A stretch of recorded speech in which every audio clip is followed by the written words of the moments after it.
This Torah class is brought to you by TorahAnytime.com. Thank you, Rabbi Yosef Yafi, for recording. Hashem should give you only beracha. Thank you, all the Torah and Time listeners, for listening to this Pasha shiur. This shiur is Yinishmat Shalom ben Miriam and Yosef ben Rachel. And also, I want to make two announcements. First of all, from now on, whoever takes upon themselves, Bezat Hashem, to learn Sefer Chafetz Chaim Shmirat Lashon every single day, if you are ready to finish it together with a chavruta or a husband, a wife and a husband learning it together, you can submit names. Email me names to daven for, to pray for, at the kever of the Manchester Rosh Yeshiva. The Rosh Yeshiva of Manchester, B'zev Segel, Zechet Tzad V'Kodesh Avracha. Whoever is going to take upon themselves to learn it, we're going to take their names, and Rabbi Cheskel Menashe is going to fly to England, to the famous country of England, and go to the kever of the Manchester Rosh Yeshiva. When? By the week of the yahrzeit of the Chafetz Chaim, which is Chaf Hey Elul. So the cycle to learn the Sefer Chafetz Chaim takes a few months. So take upon yourself now to learn the Sefer. Take it upon yourself. Once you take it upon yourself to learn the Sefer every single day, you can submit a name to daven for, and we're going to give that name to Rabbi Cheskel Menashe, who's going to pray for you for that name by the kever of the Manchester Rosh Yeshiva by Chaf Hey Elul, which is the yahrzeit of the Chafetz Chaim. Announcement number 2, whoever is ready to learn the Sefer, we are bli neder, ready to send you a Sefer for free. Email me, Yaakov Rahimi @gmail.com. We will ship you a free Sefer, the Chafetz Chaim Daily Companion. And email me if you want to submit names and you're ready to take it upon yourself. Email me, Yaakov Rahimi @gmail.com. Baruch Hashem, we started this campaign last week. And Baruch Hashem, we're almost reaching the number 100 of people who already sent their names and are ready to take upon themselves to start learning the Sefer. Once you're ready to take it upon yourself, then email me that you want the book and that you want to submit names to daven for by the kever. And this is Parashah Rabotai, we learn a tremendous lesson. Korach, even though he was a massive Talmid Chacham, even though he was a Gadol, he was an unbelievable, massive tzaddik. But in fact, when Tehillim, when we say Tzaddik Tamar Yifrach, it's actually, says the Chidah, it's Reshet Avot Korach. Korach was able to be a tzaddik. He had a chance to be a tzaddik. But what happened was, Rabotai, the famous old jealousy.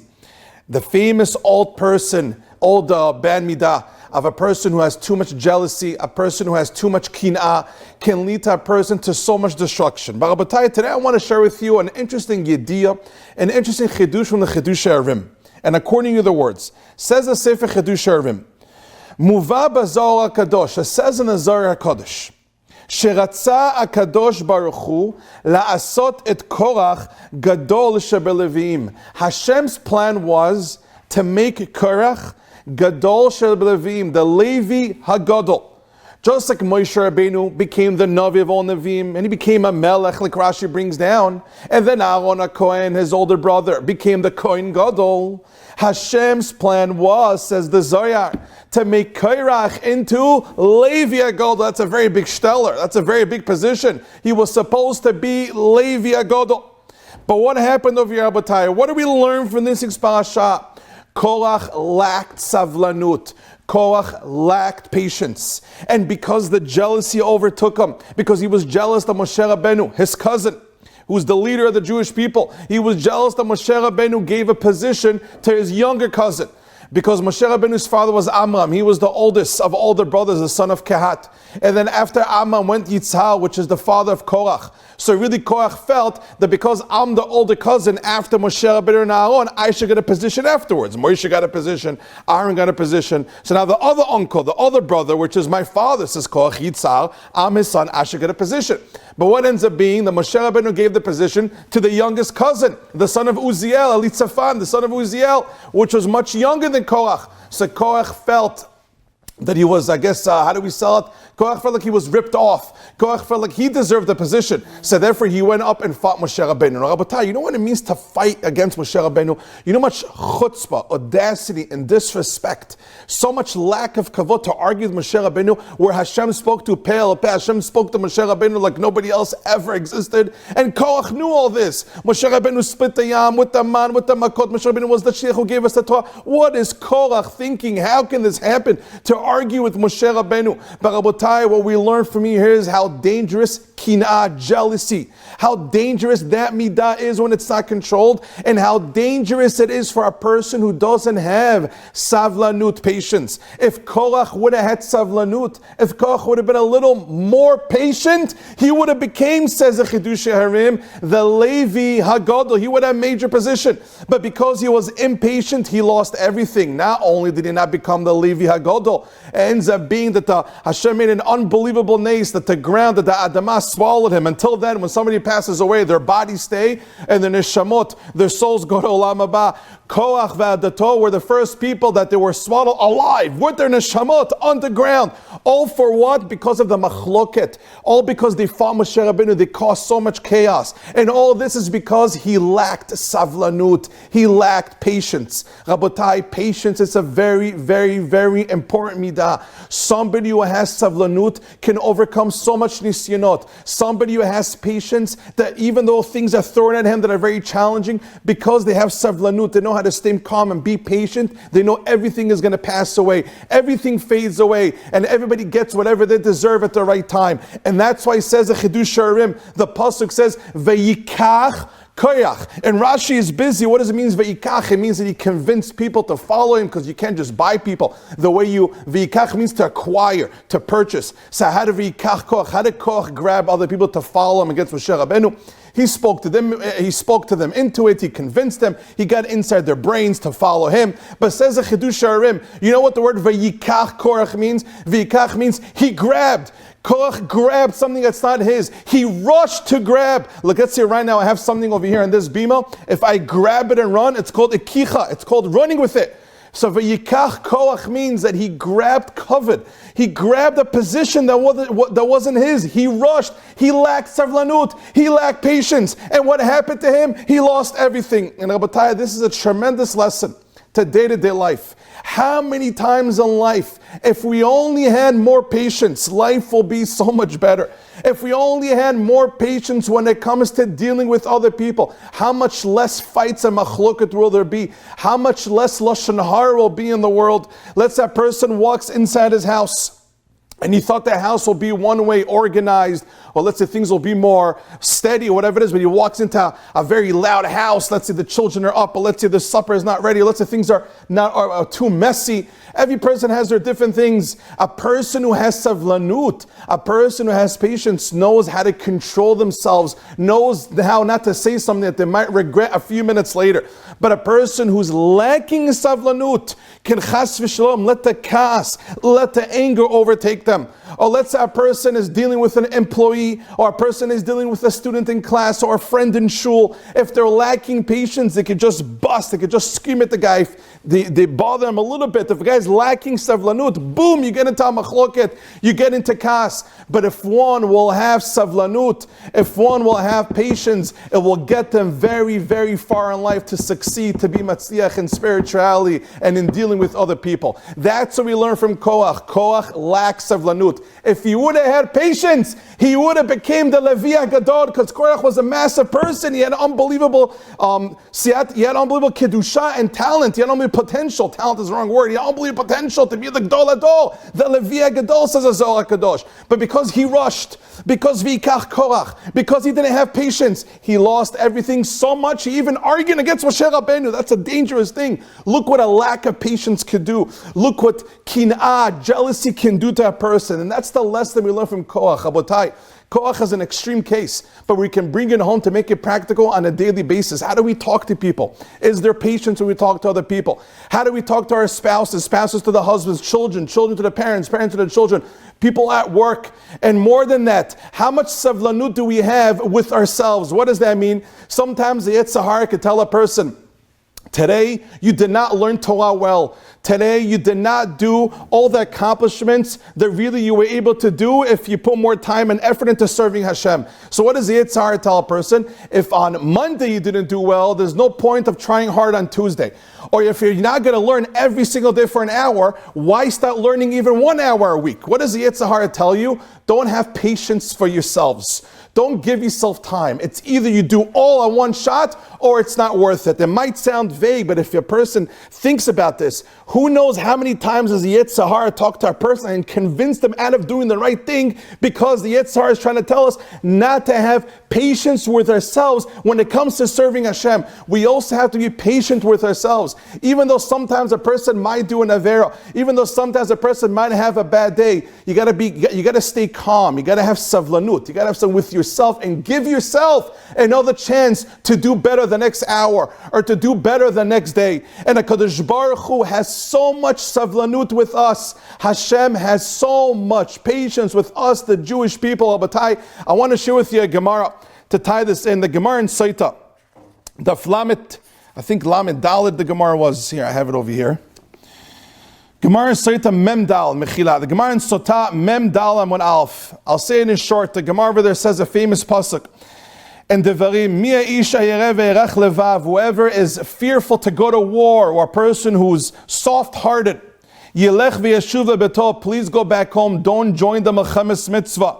Ve'lo yimaset levav achiv kilvavo, we don't want you to melt the hearts of other soldiers who come with you to war. It says the Gemara, when Klal Yisrael were going to Melchemes Mitzvah, the shotrim, or I guess you call them the judges or the cops at the time, cops like the wrong word, but the shotrim at the time, will announce that any male, any Jew over here that cannot go to war, please go back home. What does it mean you cannot go to war? If you are yereh, if you are scared of war, if you rach levav, if your heart is too soft to see violence, you can't see blood, we don't want you to come to war, because then you're going to make the soldiers around us in war also be too soft-hearted. And when you have soldiers that are not tough, and when you have soldiers that are too weak to see blood, then we're not going to beat the war. So they said, everybody else that can't handle it, please go back home. Says the Gemara, says Rabbi Yosef Aglili. You know what else it means in this pasuk that you should not come to the war? Says Rabbi Yosef Aglili, a person that's mityarem en averot shebeyado, a person who's afraid with the sins that he has in his pocket, sins that he has in his hand.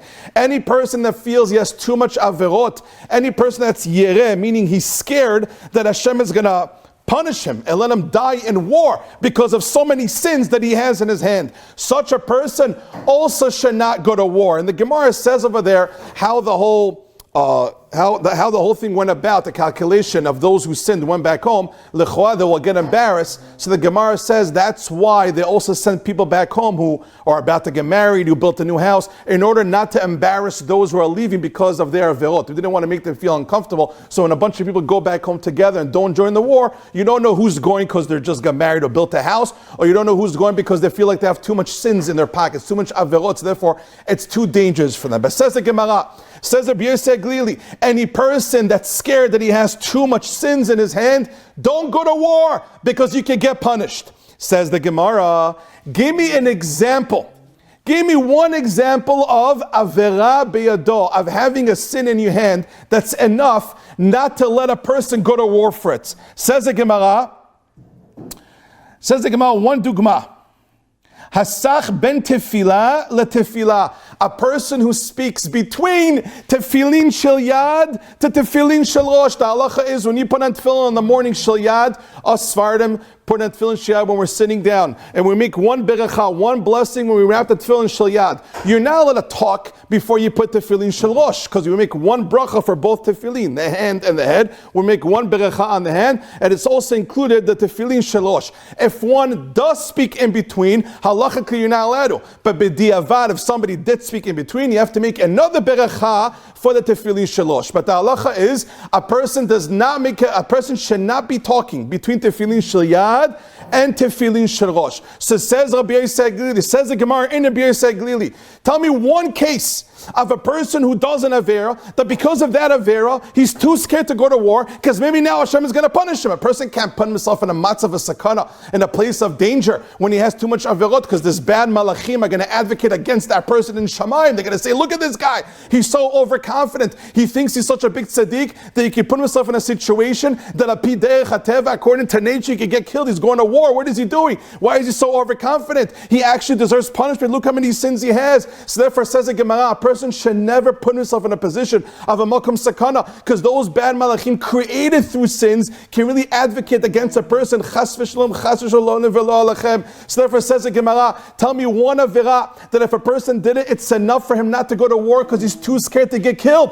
What is that small sin? If he speaks, asach, ben tefillah, a person who speaks between tefillin shel yad to tefillin shel rosh. That's what the Gemara in Sotah said, Mem Dal and Amon Aleph. Says the Chachamim, why specifically did the Gemara choose this example of speaking between tefillin shel yad, tefillin shel rosh as the example of an avera? There are so many other derabanans. There are so many other rabbinic mitzvot that a person has to follow. There are so many other rabbinic averot that a person cannot do. Why, out of all the examples you can bring of what's considered an avera, why would the Gemara bring this example of talking between tefillin shel yad and tefillin shel rosh? Why would the Gemara say specifically this dugma, this example of a person who spoke when he's not supposed to, as the example of a sin enough not to go to war for? Say the Chachamim, a beautiful, beautiful answer.